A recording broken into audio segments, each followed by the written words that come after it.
El misterio de Copper Beeches, de Sir Arthur Conan Doyle. El hombre que ama el arte por el arte, comentó Sherlock Holmes, dejando a un lado la hoja de anuncios del Daily Telegraph, suele encontrar los placeres más intensos en sus manifestaciones más humildes y menos importantes. Me complace advertir, Watson, que hasta ahora ha captado usted esa gran verdad, y que en esas pequeñas crónicas de nuestros casos que ha tenido la bondad de redactar, debo decir que, embelleciéndolas en algunos puntos, no ha dado preferencia a las numerosas causas célebres y procesos sensacionales en los que he intervenido, sino más bien a incidentes que pueden haber sido triviales, pero que daban ocasión al empleo de las facultades de deducción y síntesis que he convertido en mi especialidad. Y sin embargo, dije yo, sonriendo, no me considero definitivamente absuelto de la acusación de sensacionalismo que se ha lanzado contra mis crónicas. Tal vez haya cometido un error, apuntó él, tomando una brasa con las pinzas y encendiendo con ellas la larga pipa de cerezo que sustituía a la de arcilla cuando se sentía más dado a la polémica que a la reflexión. Quizás se haya equivocado al intentar añadir color y vida a sus descripciones, en lugar de limitarse a exponer los sesudos razonamientos de causa a efecto, que son en realidad lo único verdaderamente digno de mención del asunto. Me parece que en ese aspecto le he hecho a usted justicia, comenté, algo fríamente, porque me repugnaba la egolatría que, como había observado más de una vez, constituía un importante factor en el singular carácter de mi amigo. No, no es cuestión de vanidad o egoísmo, dijo él, respondiendo, como tenía por costumbre, a mis pensamientos más que a mis palabras. Si reclamo plena justicia para mi arte, es porque se trata de algo impersonal, algo que está más allá de mí mismo. El delito es algo corriente. La lógica es una rareza. Por tanto, hay que poner el acento en la lógica y no en el delito. Usted ha degradado lo que debía haber sido un curso académico, reduciéndolo a una serie de cuentos. Era una mañana fría de principios de primavera, y después del desayuno nos habíamos sentado a ambos lados de un chispeante fuego en el viejo apartamento de Baker Street. Una espesa niebla se extendía entre las hileras de casas parduscas, y las ventanas de la acera de enfrente parecían borrones oscuros entre las densas volutas amarillentas. Teníamos encendida la luz de gas, que caía sobre el mantel arrancando reflejos de la porcelana y el metal, pues aún no habían recogido la mesa. Sherlock Holmes se había pasado callado toda la mañana, zambulléndose continuamente en las columnas de anuncios de una larga serie de periódicos, hasta que por fin, renunciando aparentemente a su búsqueda, había emergido, no de muy buen humor, para darme una charla sobre mis defectos literarios. Por otra parte, comentó tras una pausa, durante la cual estuvo dándole chupadas a su larga pipa y contemplando el fuego, difícilmente se le puede acusar a usted de sensacionalismo, cuando entre los casos por los que ha tenido la bondad de interesarse hay una elevada proporción que no tratan de ningún delito, en el sentido legal de la palabra. El asuntillo en el que intenté ayudar al rey de Bohemia, la curiosa experiencia de la señorita Mary Sutherland, el problema del hombre del labio retorcido y el incidente de la boda del noble fueron, todos ellos, casos que escapaban al alcance de la ley. Pero, al evitar lo sensacional, me temo que puede usted haber bordeado lo trivial. Puede que el desenlace lo fuera, respondí, pero sostengo que los métodos fueron originales e interesantes. Sí, querido amigo, ¿qué le importan al público, al gran público despistado, que sería incapaz de distinguir a un tejedor por sus dientes o a un cajista de imprenta por su pulgar izquierdo, los matices más delicados del análisis y la deducción? Aunque, la verdad, si es usted trivial, no es por culpa suya, porque ya pasaron los tiempos de los grandes casos. El hombre, o por lo menos el criminal, ha perdido toda la iniciativa y la originalidad, y mi humilde consultorio parece estar degenerando en una agencia para recuperar lápices extraviados y ofrecer consejo a señoritas de internado. Creo que por fin hemos tocado fondo. Esta nota que he recibido esta mañana marca, a mi entender, mi punto cero. Léala. Me tiró una carta arrugada.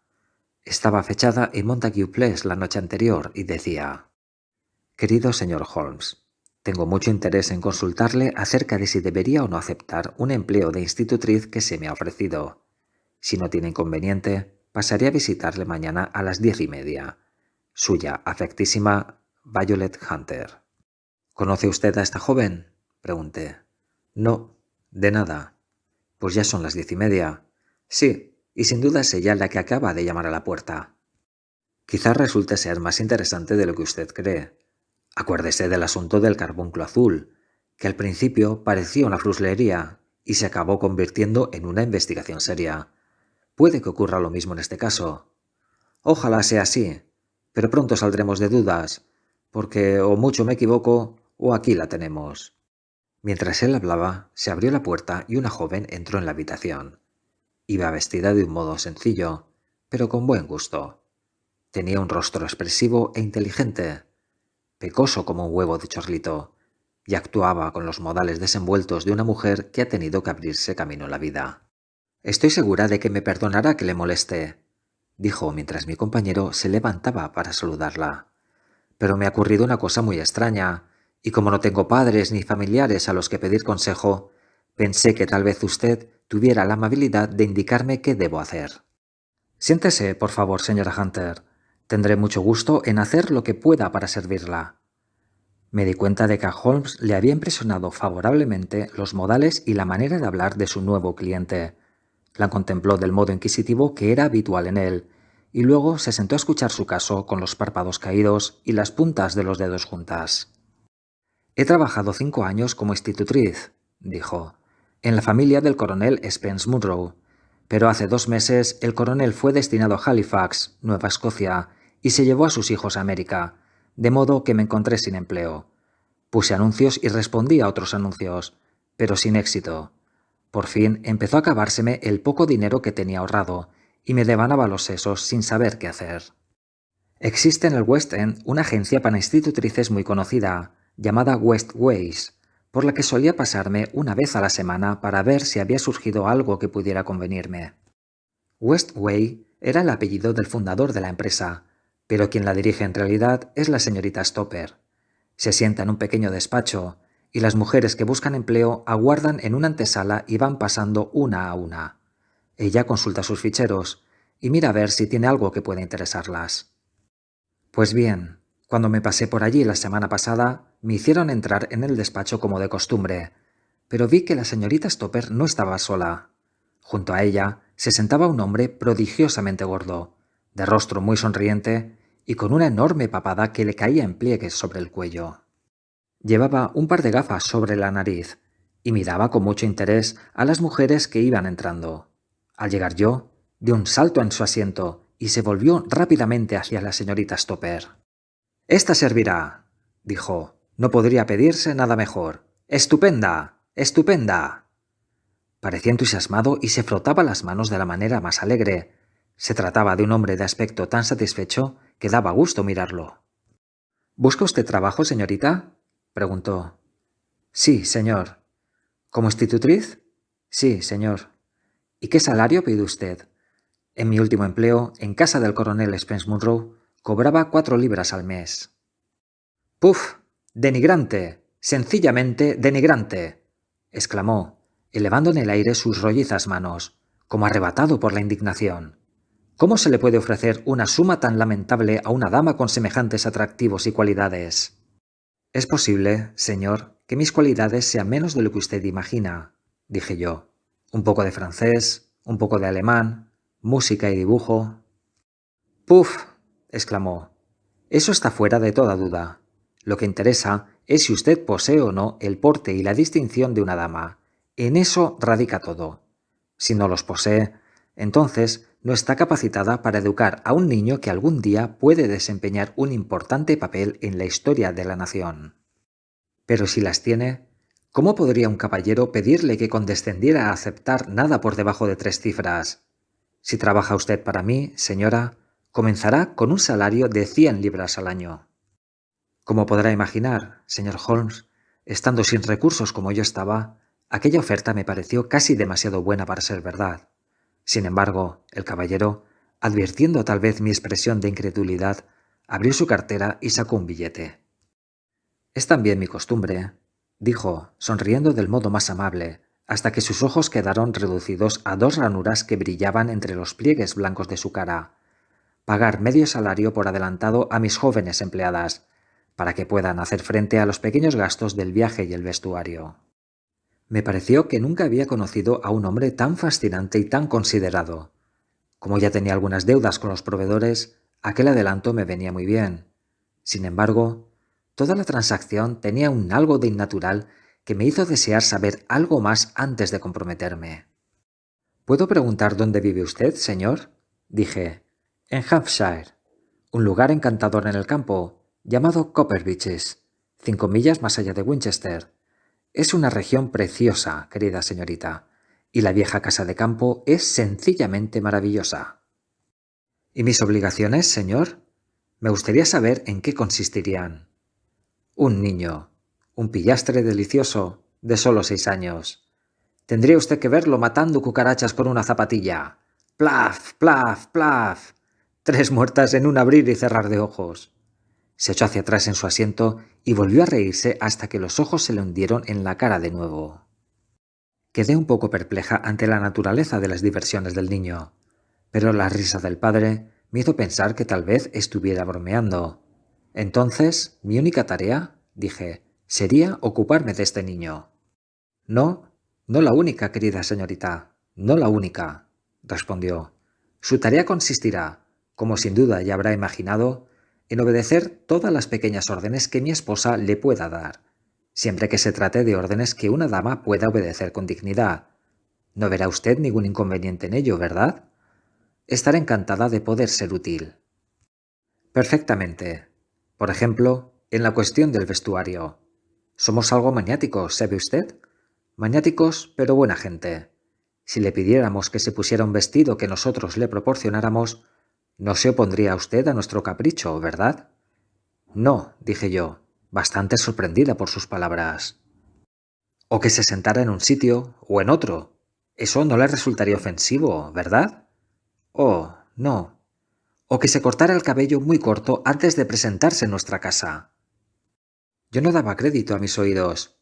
Como usted puede observar, señor Holmes, mi pelo es algo exuberante y de un tono castaño bastante peculiar. Han llegado a describirlo como artístico. Ni en sueños pensaría en sacrificarlo de buenas a primeras. Me temo que eso es del todo imposible, dije. Él me estaba observando atentamente con sus ojillos, y pude advertir que al oír mis palabras pasó una sombra por su rostro. Y yo me temo que es del todo esencial, dijo. Se trata de un pequeño capricho de mi esposa, y los caprichos de las damas, señorita, los caprichos de las damas hay que satisfacerlos. ¿No está dispuesta a cortarse el pelo? No, señor. La verdad es que no, respondí con firmeza. Ah, muy bien. Entonces no hay más que hablar. Es una pena, porque en todos los demás aspectos habría servido de maravilla.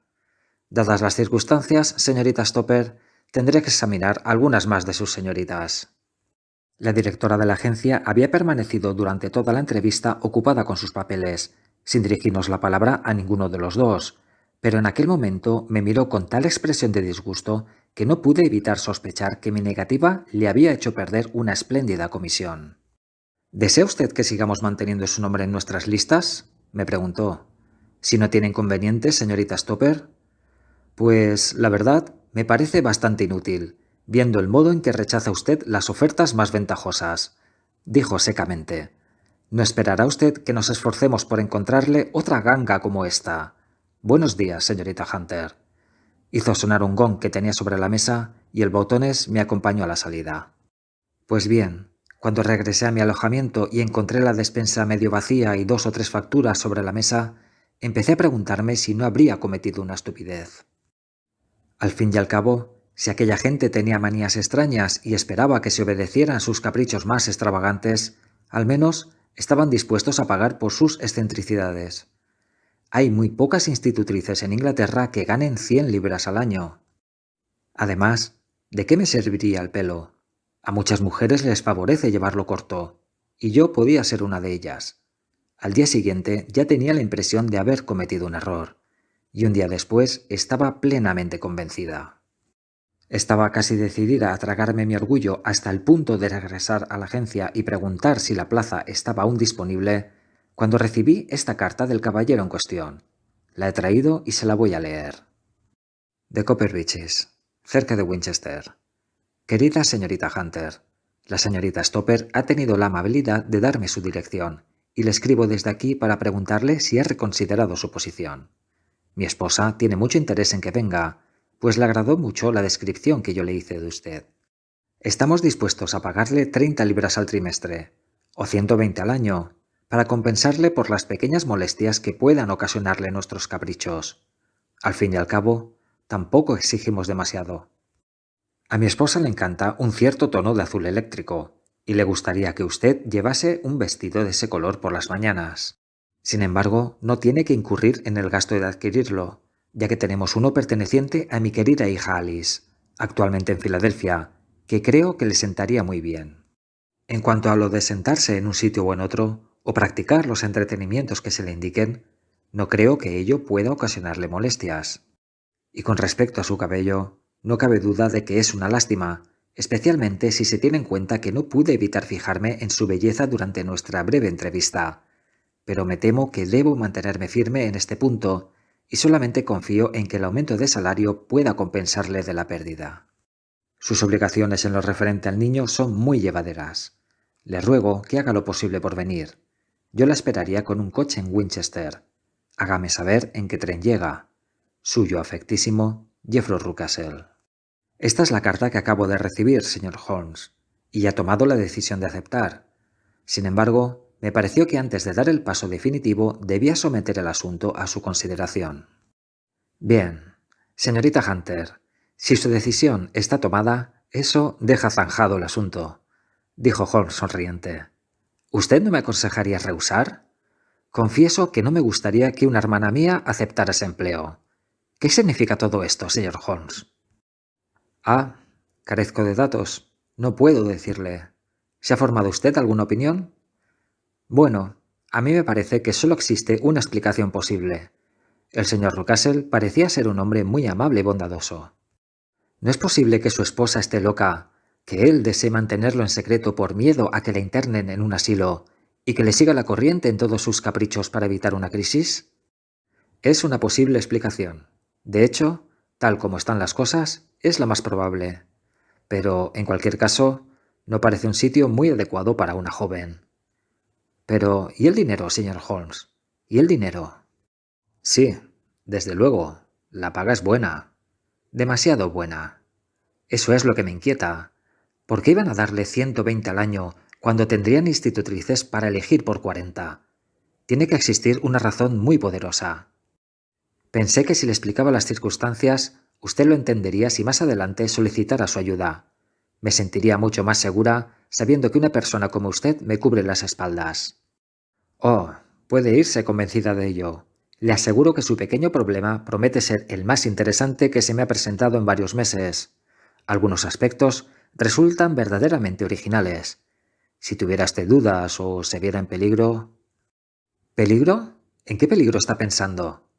Holmes meneó la cabeza muy serio. Si pudiéramos definirlo, dejaría de ser un peligro, dijo.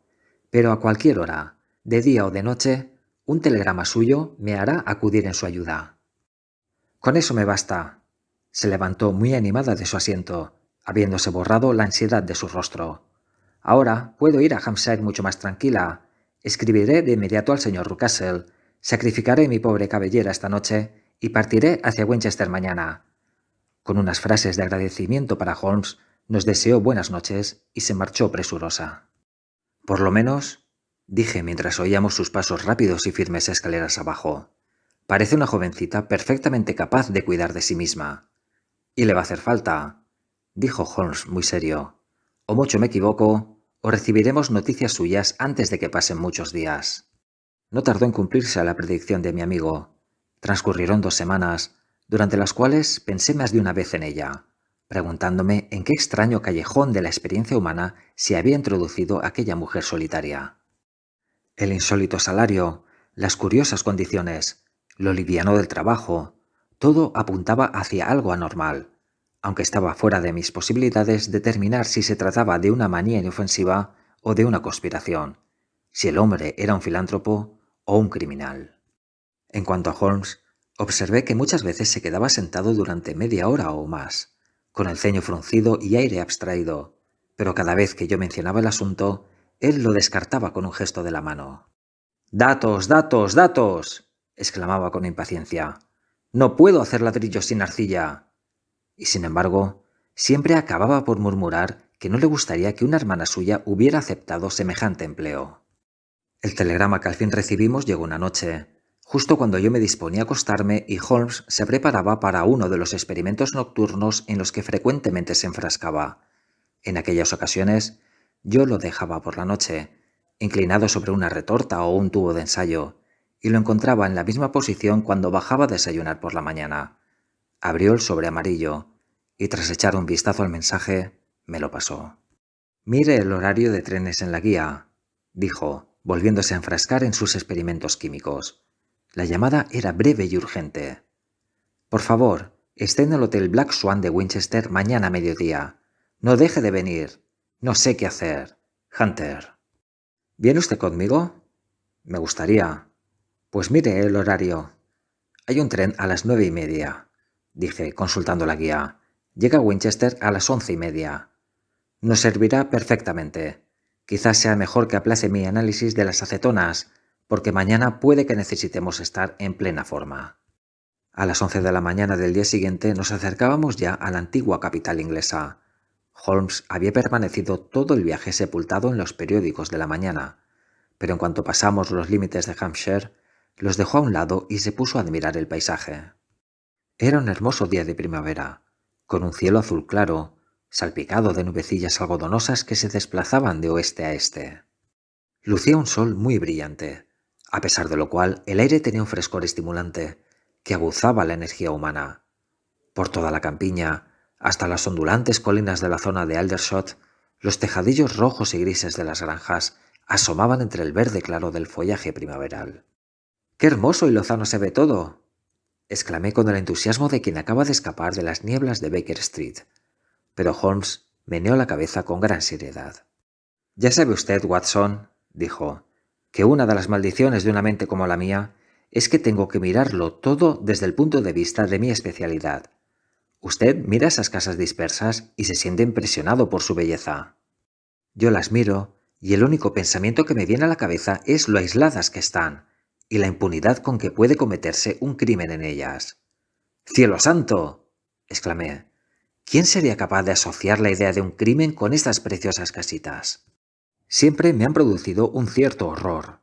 Tengo la convicción, Watson, basada en mi experiencia, de que las callejuelas más sórdidas y miserables de Londres no cuentan con un historial delictivo tan terrible como el de la sonriente y hermosa campiña inglesa». «Me horroriza usted». «Pero la razón salta a la vista. En la ciudad, la presión de la opinión pública puede lograr lo que la ley es incapaz de conseguir. No hay callejuela tan miserable como para que los gritos de un niño maltratado o los golpes de un marido borracho no despierten la simpatía y la indignación del vecindario. Y además, toda la maquinaria de la justicia está siempre tan a mano que basta una palabra de queja para ponerla en marcha. No hay más que un paso entre el delito y el banquillo. Pero fíjese en esas casas solitarias, cada una en sus propios campos, en su mayor parte llenas de gente pobre e ignorante que sabe muy poco de la ley. Piense en los actos de crueldad infernal, en las maldades ocultas que pueden cometerse en estos lugares, año tras año, sin que nadie se entere. Si esta dama que ha solicitado nuestra ayuda se hubiera ido a vivir a Winchester, no temería por ella. Son las 5 millas de campo las que crean el peligro. Aún así, resulta claro que no se encuentra amenazada personalmente. No, si puede venir a Winchester a recibirnos, también podría escapar. Exacto, se mueve con libertad. Pero entonces, ¿qué es lo que sucede? ¿No se le ocurre ninguna explicación? Se me han ocurrido 7 explicaciones diferentes, cada una de las cuales tiene en cuenta los pocos datos que conocemos. Pero ¿cuál es la acertada?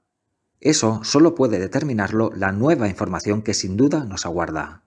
Bueno, ahí se ve la torre de la catedral, y pronto nos enteraremos de lo que la señorita Hunter tiene que contarnos. El Black Swan era una posada de cierta fama situada en High Street, a muy poca distancia de la estación, y allí estaba la joven aguardándonos. Había reservado una habitación, y nuestro almuerzo nos esperaba en la mesa. «¿Cómo me alegro de que hayan venido?», dijo fervientemente. «Los dos han sido muy amables. Les digo de verdad que no sé qué hacer. Sus consejos tienen un valor inmenso para mí. Por favor, explíquenos lo que le ha ocurrido». «Eso haré, y más vale que me dé prisa, porque he prometido al señor Rucastle estar de vuelta antes de las 3. Me dio permiso para venir a la ciudad esta mañana, aunque poco se imagina a qué he venido». «Oigámoslo todo por riguroso orden», dijo Holmes, estirando hacia el fuego sus largas y delgadas piernas y disponiéndose a escuchar. «En primer lugar, puedo decir que, en conjunto, el señor y la señora Rucastle no me tratan mal. Es de justicia decirlo. Pero no los entiendo y no me siento tranquila con ellos». «¿Qué es lo que no entiende?» «Los motivos de su conducta. Pero se lo voy a contar tal como ocurrió. Cuando llegué, el señor Rucastle me recibió aquí y me llevó en su coche a Copper Beeches. Tal como él había dicho, está en un sitio precioso, pero la casa en sí no es bonita. Es un bloque cuadrado y grande, encalado pero todo manchado por la humedad y la intemperie. A su alrededor hay bosques por 3 lados y por el otro hay un campo en cuesta que baja hasta la carretera de Southampton, la cual hace una curva a unas 100 yardas de la puerta principal. Este terreno de delante pertenece a la casa, pero los bosques de alrededor forman parte de las propiedades de Lord Sutherton. Un conjunto de hayas cobrizas plantadas frente a la puerta delantera da nombre a la casa. El propio señor Rucastle, tan amable como de costumbre, conducía el carricoche, y aquella tarde me presentó a su mujer y al niño. La conjetura que nos pareció tan probable allá en su casa de Baker Street resultó falsa, señor Holmes. La señora Rucastle no está loca. Es una mujer callada y pálida, mucho más joven que su marido. No llegará a los 30 años, cuando el marido no puede tener menos de 45. He deducido de sus conversaciones que llevan casados unos 7 años, que él era viudo cuando se casó con ella y que la única descendencia que tuvo con su primera esposa fue esa hija que ahora está en Filadelfia. El señor Rucastle me dijo confidencialmente que se marchó porque no soportaba a su madrastra.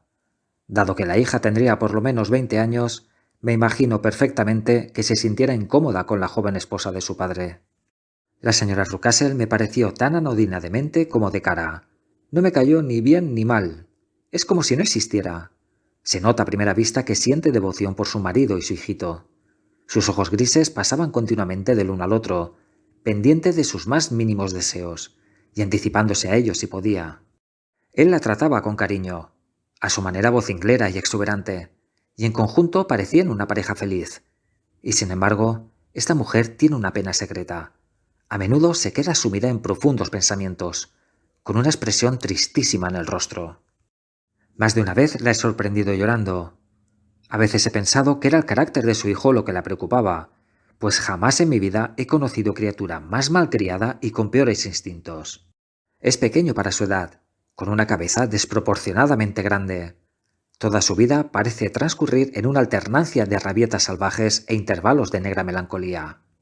Su único concepto de la diversión parece consistir en hacer sufrir a cualquier criatura más débil que él, y despliega un considerable talento para el acecho y captura de ratones, pajarillos e insectos.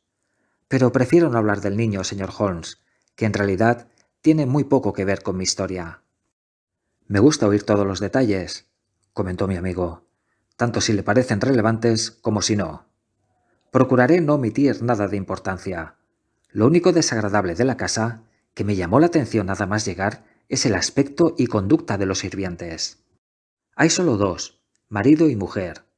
Toller, que así se llama, es un hombre tosco y grosero, con pelo y patillas grises, y que huele constantemente a licor. Desde que estoy en la casa lo he visto 2 veces completamente borracho, pero el señor Rucastle parece no darse cuenta. Su esposa es una mujer muy alta y fuerte, con cara vinagrada, tan callada como la señora Rucastle, pero mucho menos tratable. Son una pareja muy desagradable, pero afortunadamente me paso la mayor parte del tiempo en el cuarto del niño y en el mío, que están uno junto a otro en una esquina del edificio. Los 2 primeros días después de mi llegada a Copper Beeches, mi vida transcurrió muy tranquila. Al tercer día, la señora Rucastle bajó inmediatamente después del desayuno y le susurró algo al oído de su marido. «Oh, sí», dijo él volviéndose hacia mí. «Le estamos muy agradecidos, señorita Hunter, por acceder a nuestros caprichos hasta el punto de cortarse el pelo.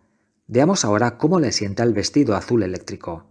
Lo encontrará extendido sobre la cama de su habitación, y si tiene la bondad de ponérselo, se lo agradeceremos muchísimo. El vestido que encontré esperándome tenía una tonalidad azul bastante curiosa. El material era excelente, una especie de lana cruda, pero presentaba señales inequívocas de haber sido usado. No me hubiera sentado mejor ni aunque me lo hubieran hecho a la medida. Tanto el señor como la señora Russell se mostraron tan encantados al verme con él que me pareció que exageraban en su vehemencia. Estaban aguardándome en la sala de estar, que es una habitación muy grande, que ocupa la parte delantera de la casa, con 3 ventanales hasta el suelo. Cerca del ventanal del centro habían instalado una silla, con el respaldo hacia afuera. Me pidieron que me sentara en ella, y a continuación el señor Russell empezó a pasear de un extremo a otro de la habitación contándome algunos de los chistes más graciosos que he oído en mi vida.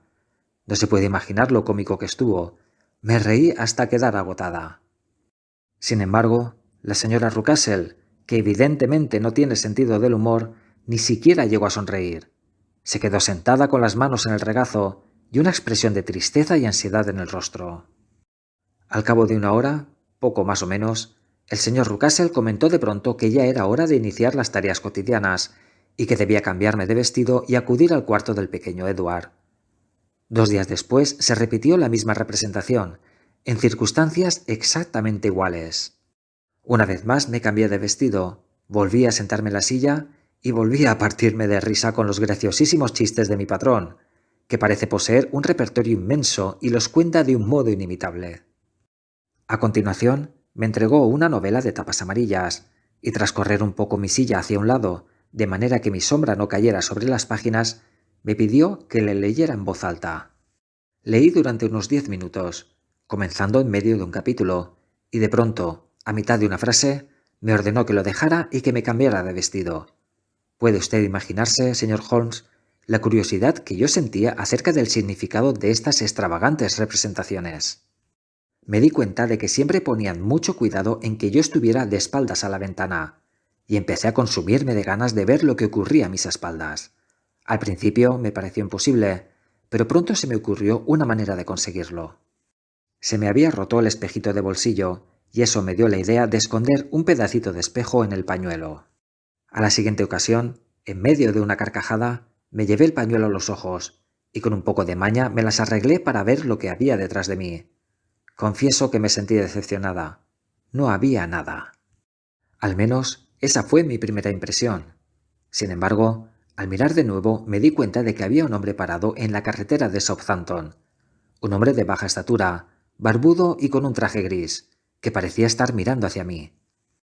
La carretera es una vía importante, y siempre suele haber gente por ella.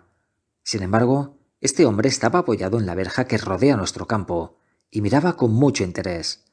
Bajé el pañuelo y encontré los ojos de la señora Russell fijos en mí, con una mirada sumamente inquisitiva.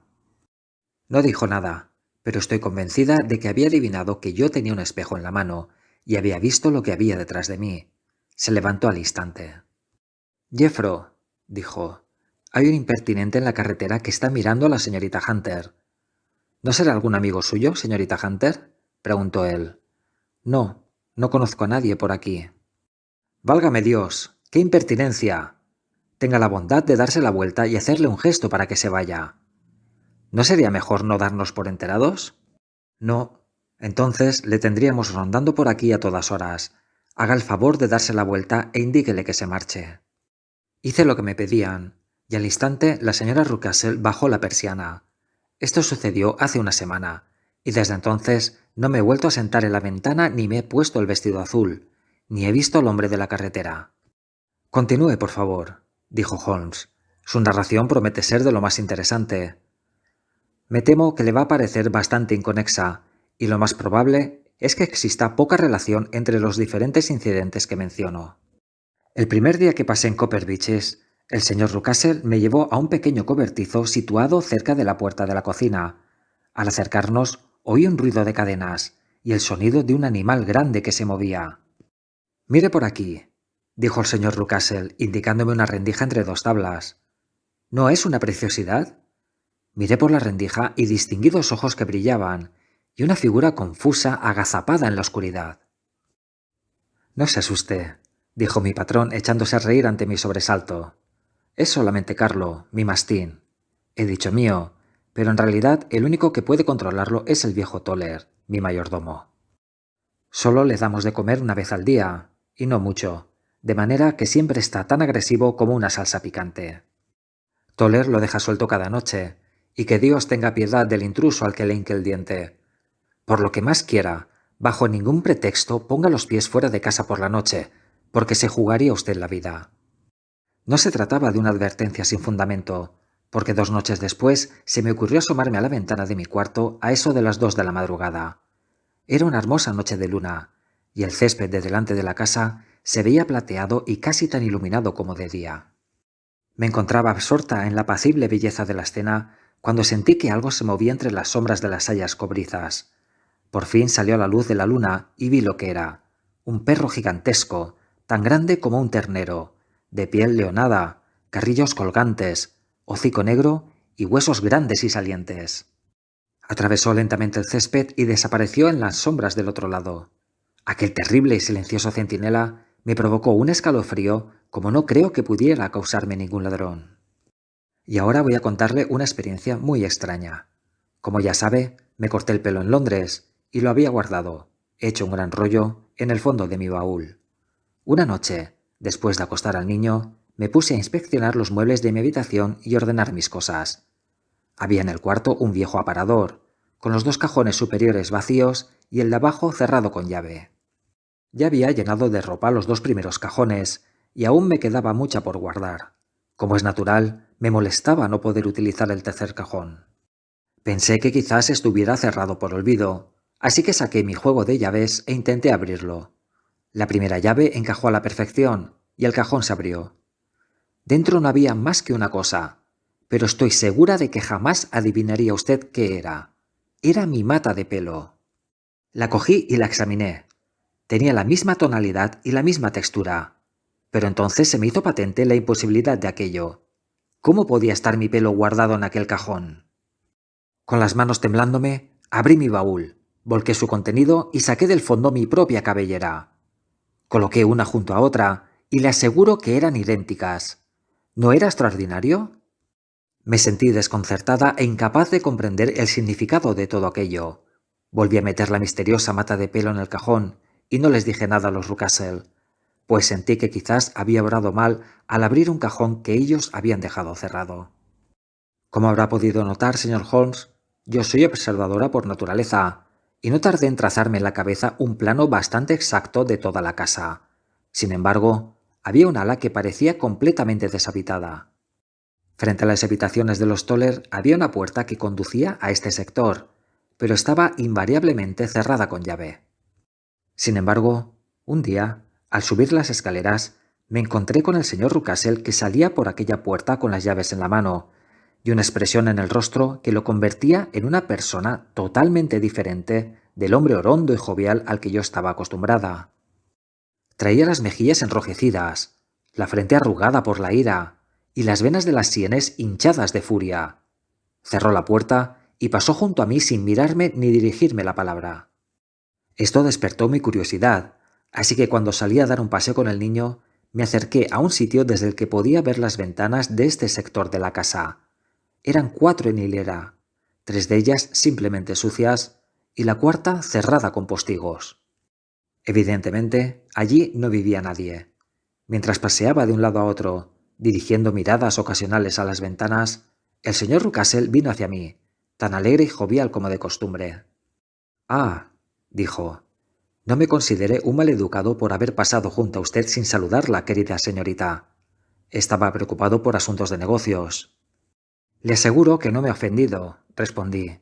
«Por cierto, parece que tiene usted ahí una serie completa de habitaciones, y una de ellas cerrada a cal y canto». «Uno de mis hobbies es la fotografía», dijo, «y allí tengo instalado mi cuarto oscuro». «Vaya, vaya, qué jovencita tan observadora nos ha caído en suerte. ¿Quién lo habría creído?». Hablaba en tono de broma, pero sus ojos no bromeaban al mirarme. Leí en ellos sospecha y disgusto, pero nada de bromas. «Bien, señor Holmes, Desde el momento en que comprendí que había algo en aquellas habitaciones que yo no debía conocer, ardí en deseos de entrar en ellas. No se trataba de simple curiosidad, aunque no carezco de ella. Era más bien una especie de sentido del deber. Tenía la sensación de que de mi entrada allí se derivaría algún bien. Dicen que existe la intuición femenina. Posiblemente era eso lo que yo sentía. En cualquier caso, la sensación era real, y yo estaba atenta a la menor oportunidad de traspasar la puerta prohibida. La oportunidad no llegó hasta ayer. Puedo decirle que, además del señor Rucastle, tanto Toller como su mujer tienen algo que hacer en esas habitaciones deshabitadas, y una vez vi a Toller entrando por la puerta con una gran bolsa de lona negra. Últimamente, Toller está bebiendo mucho, y ayer por la tarde estaba borracho perdido. Y cuando subí las escaleras, encontré la llave en la puerta. Sin duda, debió olvidarla allí. El señor y la señora Rucastle se encontraban en la planta baja, y el niño estaba con ellos, así que disponía de una oportunidad magnífica. Hice girar con cuidado la llave en la cerradura. Abrí la puerta y me deslicé a través de ella. Frente a mí se extendía un pequeño pasillo, sin empapelado y sin alfombra, que doblaba en ángulo recto al otro extremo. A la vuelta de esta esquina había 3 puertas seguidas. La primera y la tercera estaban abiertas, y las 2 daban a sendas habitaciones vacías, polvorientas y desangeladas, una con 2 ventanas y la otra solo con una, tan cubiertas de suciedad que la luz crepuscular apenas conseguía abrirse paso a través de ellas. La puerta del centro estaba cerrada y atrancada por fuera con uno de los barrotes de una cama de hierro, uno de cuyos extremos estaba sujeto con un candado a una argolla en la pared y el otro atado con una cuerda. También la cerradura estaba cerrada y la llave no estaba allí. Indudablemente, esta puerta trancada correspondía a la ventana cerrada que yo había visto desde fuera. Y sin embargo, por el resplandor que se filtraba por debajo, se notaba que la habitación no estaba a oscuras.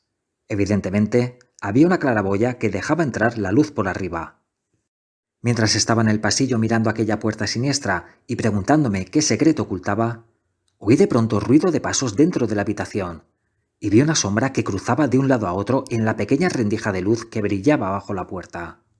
Al ver aquello, se apoderó de mí un terror loco e irrazonable, señor Holmes. Mis nervios, que ya estaban de punta, me fallaron de repente. Di media vuelta y eché a correr. Corrí como si detrás de mí hubiera una mano espantosa tratando de agarrar la falda de mi vestido.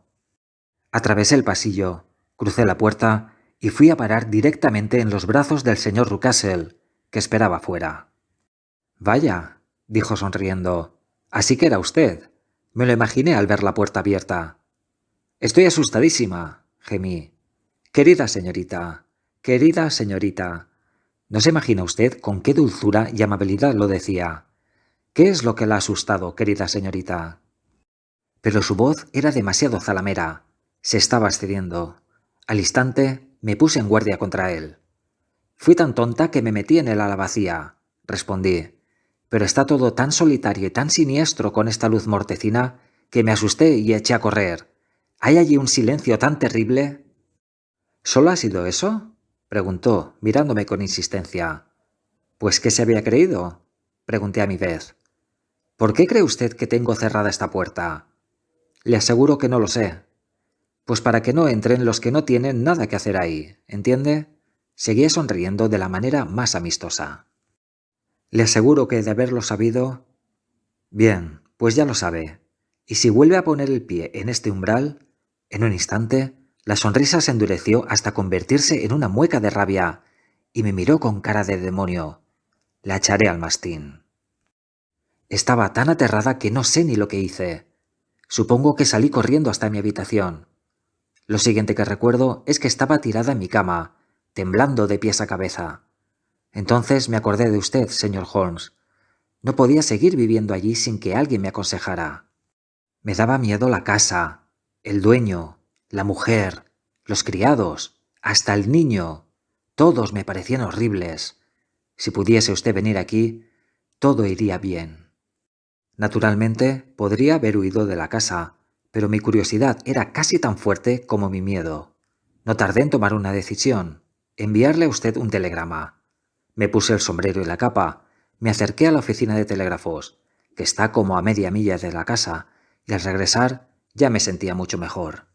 Al acercarme a la puerta, me asaltó la terrible sospecha de que el perro estuviera suelto, pero me acordé de que Toller se había emborrachado aquel día hasta quedar sin sentido, y sabía que era la única persona de la casa que tenía alguna influencia sobre aquella fiera y podía atreverse a dejarla suelta.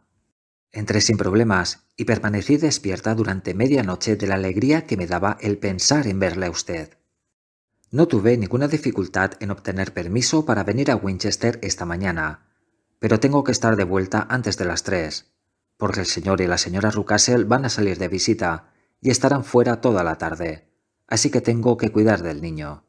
Y ya le he contado todas mis aventuras, señor Holmes. Ojalá pueda usted decirme qué significa todo esto, y sobre todo, qué debo hacer. Holmes y yo habíamos escuchado hechizados el extraordinario relato. Al llegar a este punto, mi amigo se puso en pie y empezó a dar zancadas por la habitación, con las manos en los bolsillos y una expresión de profunda seriedad en su rostro. ¿Está Toller todavía borracho?, preguntó. Sí, esta mañana oí a su mujer decirle a la señora Rucastle que no podía hacer nada con él. Eso está bien. ¿Y los Rucastle van a salir esta tarde? Sí. ¿Hay algún sótano con una buena cerradura? Sí, la bodega. Me parece, señorita Hunter, que hasta ahora se ha comportado usted como una mujer valiente y sensata. ¿Se siente capaz de realizar una hazaña más? No se lo pediría si no la considerase una mujer bastante excepcional. Lo intentaré. ¿De qué se trata? Mi amigo y yo llegaremos a Copper Beeches a las 7. A esa hora, los Rucastle estarán fuera y Toller, si tenemos suerte, seguirá incapaz. Solo queda la señora Toller, que podría dar la alarma. Si usted pudiese enviarla a la bodega con cualquier pretexto y luego cerrarla con llave, nos facilitaría inmensamente las cosas. Lo haré. Excelente. En tal caso, consideremos detenidamente el asunto. Por supuesto, solo existe una explicación posible. La han llevado a usted allí para suplantar a alguien, y este alguien está prisionero en esa habitación. Hasta aquí resulta evidente. En cuanto a la identidad de la prisionera, no me cabe duda de que se trata de la hija, la señorita Alice Rucastle, si no recuerdo mal, la que le dijeron que se había marchado a América. Está claro que la eligieron a usted porque se parece a ella en la estatura, la figura y el color del cabello. A ella se lo habían cortado, posiblemente con motivo de alguna enfermedad, y naturalmente había que sacrificar también el suyo. Por una curiosa casualidad encontró usted su cabellera. El hombre de la carretera era, sin duda, algún amigo de ella, posiblemente su novio, y al verla usted, tan parecida a ella y con uno de sus vestidos, quedó convencido, primero por sus risas y luego por su gesto de desprecio, de que la señorita Rucastle era absolutamente feliz y ya no deseaba sus atenciones. Al perro lo sueltan por las noches para impedir que él intente comunicarse con ella. Todo esto está bastante claro. El aspecto más grave del caso es el carácter del niño. ¿Qué demonios tiene que ver eso?, exclamé. Querido Watson, usted mismo, en su práctica médica, está continuamente sacando deducciones sobre las tendencias de los niños mediante el estudio de los padres. ¿No comprende que el procedimiento inverso es igualmente válido? Con mucha frecuencia he obtenido los primeros indicios fiables sobre el carácter de los padres estudiando a sus hijos. El carácter de este niño es anormalmente cruel, por puro amor a la crueldad, y tanto si lo ha heredado de su sonriente padre, que es lo más probable, como si lo heredó de su madre, no presagia nada bueno para la pobre muchacha que se encuentra en su poder. Estoy convencida de que tiene usted razón, señor Holmes, exclamó nuestra cliente. Me han venido a la cabeza 1000 detalles que me convencen de que ha dado en el clavo. No perdamos un instante y vayamos a ayudar a esta pobre mujer. Debemos actuar con prudencia, porque nos enfrentamos con un hombre muy astuto. No podemos hacer nada hasta las 7. A esa hora estaremos con usted, y no tardaremos mucho en resolver el misterio. Fieles a nuestra palabra, llegamos a Copper Beeches a las 7 en punto, tras dejar nuestro carricoche en un bar del camino. El grupo de hayas, cuyas hojas oscuras brillaban como metal bruñido a la luz del sol poniente, habría bastado para identificar la casa aunque la señorita Hunter no hubiera estado aguardando sonriente en el umbral de la puerta. ¿Lo ha conseguido?, preguntó Holmes. Se oyeron unos fuertes golpes desde algún lugar de los sótanos. «Esa es la señora Toller desde la bodega», dijo la señorita Hunter. «Su marido sigue roncando, tirado en la cocina. Aquí están las llaves, que son duplicados de las del señor Rucastle». «Lo ha hecho usted de maravilla», exclamó Holmes con entusiasmo. «Indíquenos el camino y pronto veremos el final de este siniestro enredo». Subimos la escalera, abrimos la puerta, recorrimos un pasillo y nos encontramos ante la puerta trancada que la señorita Hunter había descrito. Holmes cortó la cuerda y retiró el barrote. A continuación, probó varias llaves en la cerradura, pero no consiguió abrirla. Del interior no llegaba ningún sonido, y la expresión de Holmes se ensombreció ante aquel silencio. «Espero que no hayamos llegado demasiado tarde», dijo. «Creo, señorita Hunter, que será mejor que no entre con nosotros. Ahora, Watson, arrime el hombro y veamos si podemos abrirnos paso». Era una puerta vieja y destartalada que cedió a nuestro primer intento. Nos precipitamos juntos en la habitación y la encontramos desierta. No había más muebles que un camastro, una mesita y un cesto de ropa blanca. La claraboya del techo estaba abierta y la prisionera había desaparecido. «Aquí se ha cometido alguna infamia», dijo Holmes. «Nuestro amigo adivinó las intenciones de la señorita Hunter y se ha llevado a su víctima a otra parte». «¿Pero cómo?» «Por la claraboya. Ahora veremos cómo se las arregló». Holmes se izó hasta el tejado. «Ah, sí», exclamó. «Aquí veo el extremo de una escalera de mano apoyada en la cornisa. Así es como lo hizo». «Pero eso es imposible», dijo la señorita Hunter. «La escalera no estaba ahí cuando se marcharon los Rucastle. Él volvió y se la llevó. Ya le digo que es un tipo astuto y peligroso. No me sorprendería mucho que esos pasos que se oyen por la escalera sean suyos. Creo, Watson, que más vale que tenga preparada su pistola». Apenas había acabado de pronunciar estas palabras cuando apareció un hombre en la puerta de la habitación. Un hombre muy gordo y corpulento, con un grueso bastón en la mano. Al verlo, la señorita Hunter soltó un grito y se encogió contra la pared, pero Sherlock Holmes dio un salto adelante y le hizo frente. «¿Dónde está su hija, canalla?», dijo. El gordo miró en torno suyo y después hacia la claraboya abierta. «Soy yo quien hace las preguntas», chilló. «Ladrones, espías y ladrones. Pero os he cogido, os tengo en mi poder. Ya os daré yo».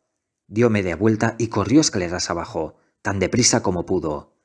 «¡Ha ido por el perro!», gritó la señorita Hunter. «Tengo mi revólver», dije yo. «Más vale que cerremos la puerta principal», gritó Holmes, y todos bajamos corriendo las escaleras. Apenas habíamos llegado al vestíbulo cuando oímos el ladrido de un perro, y a continuación un grito de agonía, junto con un gruñido horrible que causaba espanto escuchar. Un hombre de edad avanzada, con el rostro colorado y las piernas temblorosas, llegó tambaleándose por una puerta lateral. «¡Dios mío!», exclamó. «Alguien ha soltado al perro y lleva 2 días sin comer. ¡Deprisa, deprisa! ¡O será demasiado tarde!». Holmes y yo nos abalanzamos fuera y doblamos la esquina de la casa, con Toller siguiéndonos los pasos. Allí estaba la enorme y hambrienta fiera, con el hocico hundido en la garganta de Rucastle, que se retorcía en el suelo dando alaridos. Corrí hacia ella y le volé los sesos.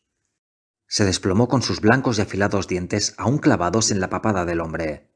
Nos costó mucho trabajo separarlos. Llevamos a Rucastle, vivo, pero terriblemente mutilado, a la casa y lo tendimos sobre el sofá del cuarto de estar. Tras enviar a Toller, que se había despejado de golpe, a que informara a su esposa de lo sucedido, hizo lo que pude por aliviar su dolor. Nos encontrábamos todos reunidos en torno al herido cuando se abrió la puerta y entró en la habitación una mujer alta y demacrada. «¡Señora Toller!», exclamó la señorita Hunter. «Sí, señorita. El señor Rucastle me sacó de la bodega cuando volvió, antes de subir a por ustedes. Ah, señorita, es una pena que no me informara usted de sus planes, porque yo podía haberle dicho que se molestaba en vano». «¿Ah, sí?», dijo Holmes, mirándola intensamente. «Está claro que la señora Toller sabe más del asunto que ninguno de nosotros». «Sí, señor, sé bastante y estoy dispuesta a contar lo que sé». «Entonces, haga el favor de sentarse y oigámoslo, porque hay varios detalles en los que debo confesar que aún estoy a oscuras». Pronto se lo aclararé todo, dijo ella, y lo habría hecho antes si hubiera podido salir de la bodega. Si esto pasa a manos de la policía y los jueces, recuerden ustedes que yo fui la única que les ayudó, y que también era amiga de la señorita Alice. Nunca fue feliz en casa, la pobre señorita Alice, desde que su padre se volvió a casar. Se la menospreciaba y no se la tenía en cuenta para nada. Pero cuando las cosas se le pusieron verdaderamente mal, fue después de conocer al señor Fowler en casa de unos amigos. Por lo que he podido saber, la señorita Alice tenía ciertos derechos propios en el testamento, pero como era tan callada y paciente, nunca dijo una palabra del asunto, y lo dejaba todo en manos del señor Rucastle. Él sabía que no tenía nada que temer de ella. Pero en cuanto surgió la posibilidad de que se presentara un marido a reclamar lo que le correspondía por ley, el padre pensó que había llegado el momento de poner fin a la situación. Intentó que ella le firmara un documento autorizándole a disponer de su dinero, tanto si ella se casaba como si no. Cuando ella se negó, él siguió acosándola hasta que la pobre chica enfermó de fiebre cerebral y pasó 6 semanas entre la vida y la muerte. Por fin se recuperó, aunque quedó reducida a una sombra de lo que era, y con su precioso cabello cortado. Pero aquello no supuso ningún cambio para su joven galán, que se mantuvo tan fiel como pueda serlo un hombre.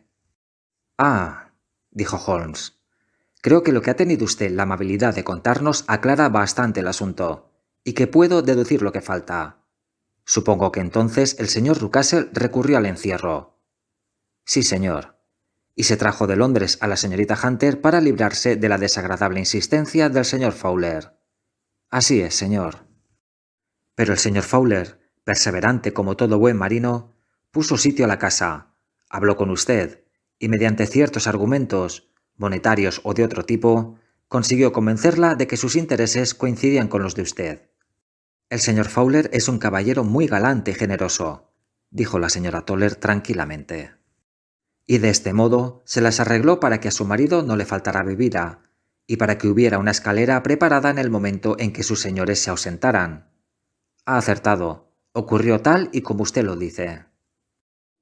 «Desde luego le debemos disculpas, señora Toller», dijo Holmes. «Nos ha aclarado sin lugar a dudas todo lo que nos tenía desconcertados. Aquí llegan el médico y la señora Rucastle. Creo, Watson, que lo mejor será que acompañemos a la señorita Hunter de regreso a Winchester, ya que me parece que nuestro locus standi es bastante discutible en estos momentos». Y así quedó resuelto el misterio de la siniestra casa con las sayas cobrizas frente a la puerta. El señor Rucastle sobrevivió, pero quedó destrozado para siempre, y solo se mantiene vivo gracias a los cuidados de su devota esposa. Siguen viviendo con sus viejos criados, que probablemente saben tanto sobre el pasado de Rucastle que a éste le resulta difícil despedirlos. El señor Fowler y la señorita Rucastle se casaron en Southampton con una licencia especial al día siguiente de su fuga, y en la actualidad él ocupa un cargo oficial en la isla Mauricio. En cuanto a la señorita Violet Hunter, mi amigo Holmes, con gran desilusión por mi parte, no manifestó más interés por ella en cuanto la joven dejó de constituir el centro de uno de sus problemas. En la actualidad dirige una escuela privada en Walsall, donde creo que ha obtenido un considerable éxito.